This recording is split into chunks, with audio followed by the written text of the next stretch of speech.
Oui, le péché a vraiment un pouvoir, une force, une puissance. C'est pourquoi il est très difficile pour celui qui pratique le péché, pour celui qui vit dans le péché, de se retirer de son péché. Il est très difficile. Je vous donne un témoignage, bien-aimé. J'ai prêché quelque part dans un marché.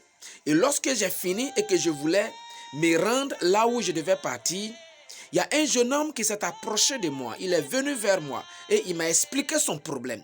Et quel était son problème? Son problème était que il était dans une cour.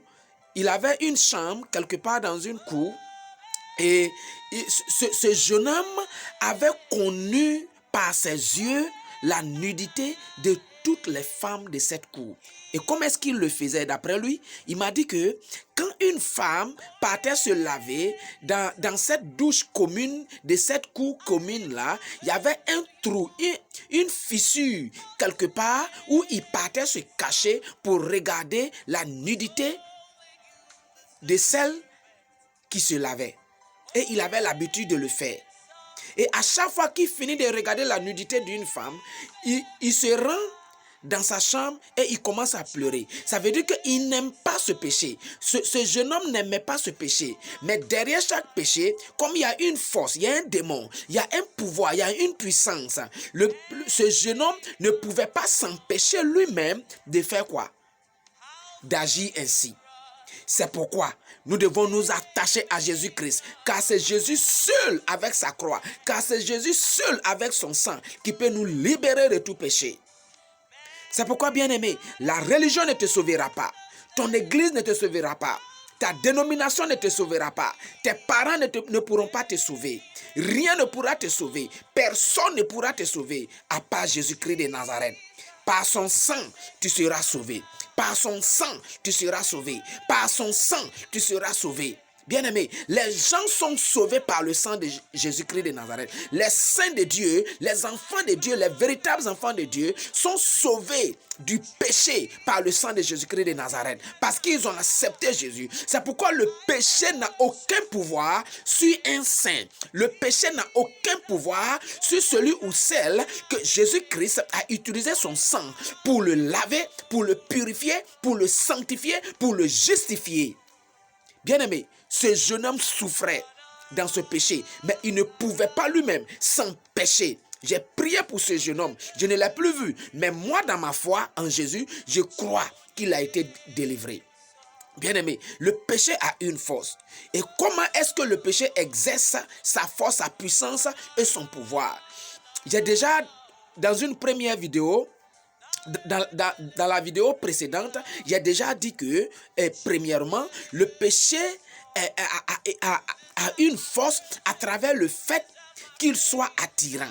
Le péché va toujours t'attirer. Le péché ne viendra jamais à toi, à la porte de ton cœur, comme une poubelle, comme une pourriture, une puanteur, mais comme un élément attirant. Deuxièmement, nous devons également savoir que dans le jardin, le péché a été persuasif.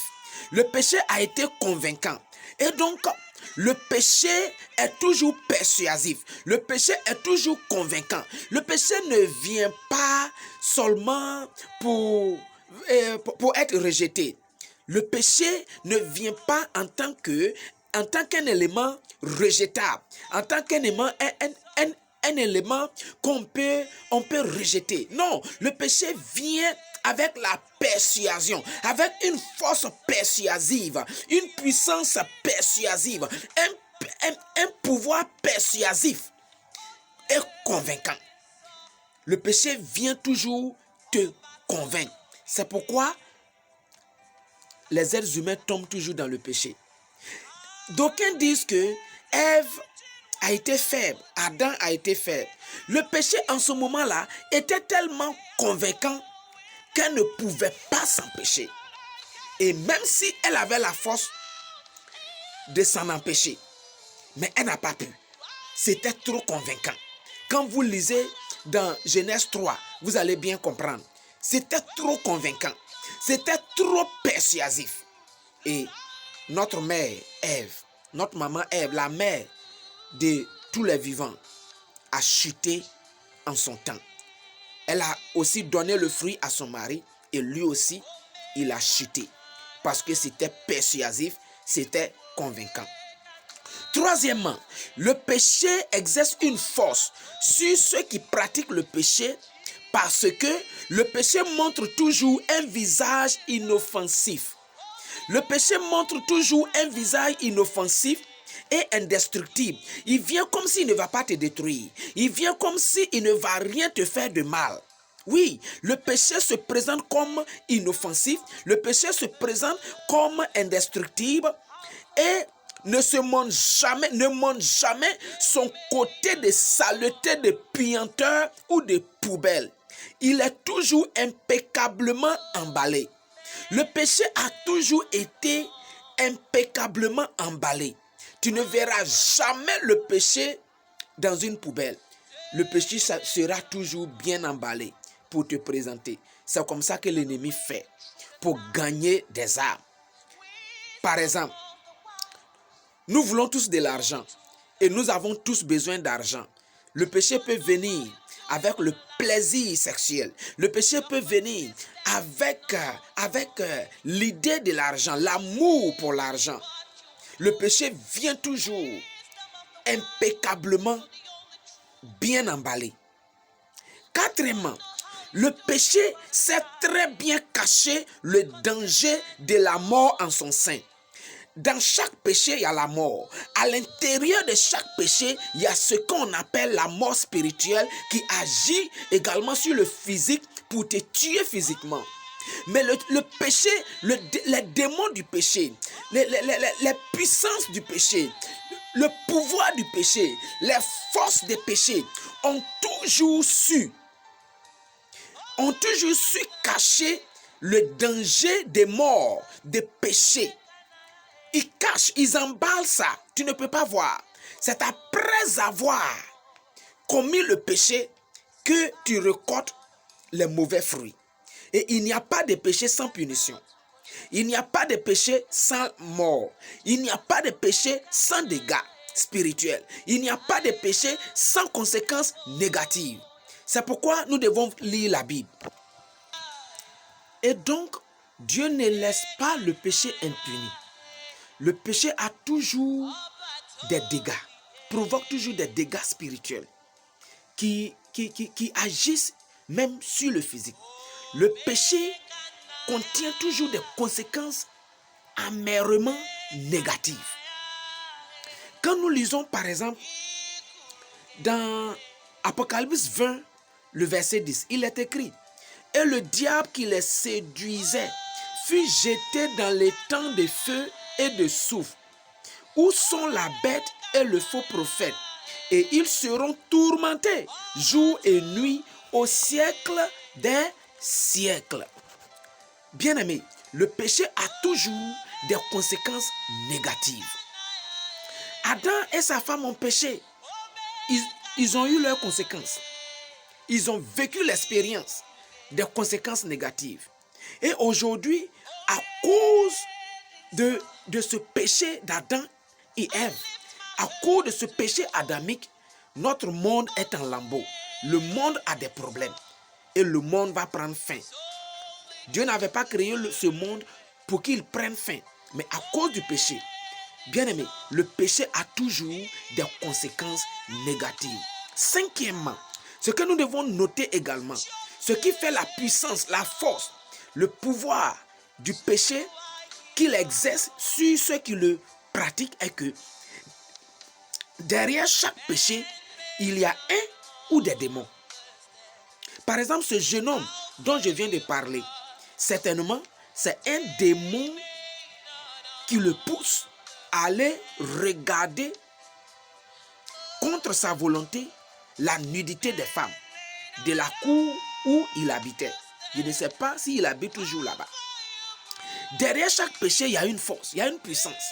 Il y a un démon ou il y a des démons. Sixièmement, le péché sait très bien se faire des amis, jusqu'à être appelé péché mignon, c'est-à-dire péché préféré. Le péché sait se faire des amis. Quand le péché vient dans la vie d'une personne, il s'arrange à être l'ami de cette personne, de sorte que cette personne puisse l'appeler le péché préféré. Péché mignon. Péché mignon. Un joli nom. Péché mignon. Afin que ce péché puisse demeurer dans la vie et dans l'existence de cette personne jusqu'à sa fin. Pour que ce péché puisse l'emporter en enfer. Faisons attention. Le péché a un pouvoir. Numéro 7. Le péché sait endormir son passé. Le péché sait bien endormir son... Il sait,